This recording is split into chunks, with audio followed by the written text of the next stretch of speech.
प्रिय भक्तों, जय श्री हरि। आज हम बात करने वाले हैं एक बहुत ही पवित्र तिथि की, देव उठनी एकादशी की। हर साल लाखों लोग इस दिन व्रत रखते हैं, भगवान विष्णु की पूजा करते हैं और इस शुभ दिन से सभी मांगलिक कार्यों की शुरुआत होती है। लेकिन इस बार हर किसी के मन में सवाल है, देव उठनी एकादशी आखिर कब है? 1 नवंबर या 2 नवंबर? और पारण का सही समय क्या है, कैसे करना चाहिए? और आज मैं आपको इसका सटीक जवाब दूंगा, शास्त्रों के अनुसार पूरी जानकारी के साथ।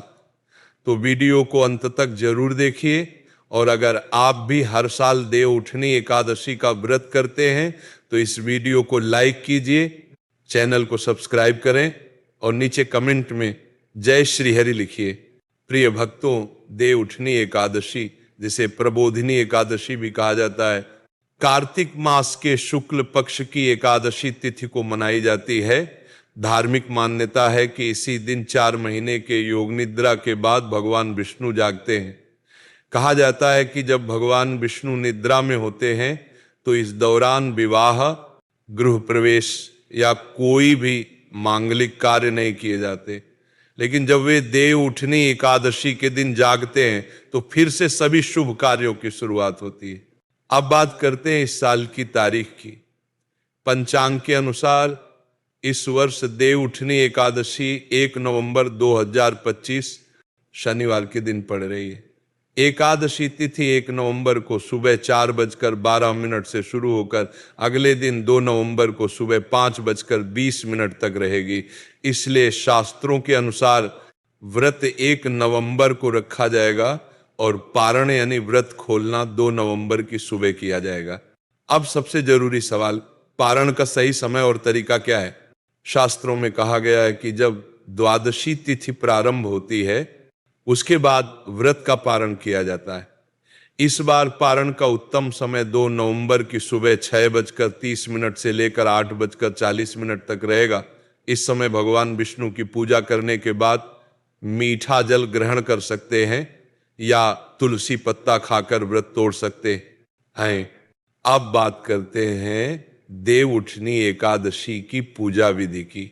सुबह स्नान कर साफ वस्त्र धारण करें और पूजा स्थल पर भगवान विष्णु की तस्वीर या मूर्ति स्थापित करें। तुलसी के पौधे के पास दीपक जलाएं और भगवान विष्णु को पीले फूल, पंचामृत, तुलसी दल और शुद्ध घी का दीप अर्पित करें।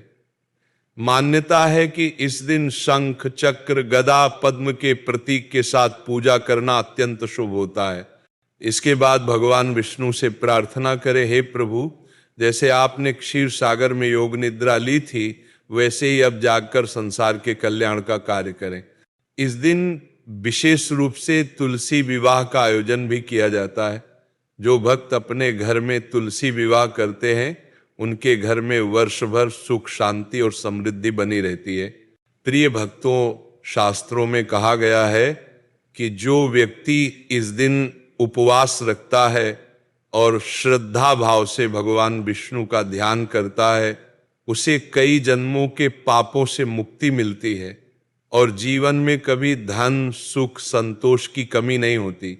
अगर आप इस साल देव उठनी एकादशी का व्रत रख रहे हैं तो ध्यान रखें कि व्रत के दौरान ब्रह्मचर्य का पालन करें, सादा भोजन करें, झूठ न बोलें और पूरे दिन हरि नाम का जाप करें। नमो भगवते वासुदेवाय। रात में भगवान विष्णु के भजन करें और दीपदान जरूर करें। और हाँ, जब पारण का समय आए तो पहले भगवान विष्णु को भोग लगाकर फिर तुलसी के पत्ते के साथ जल ग्रहण करें।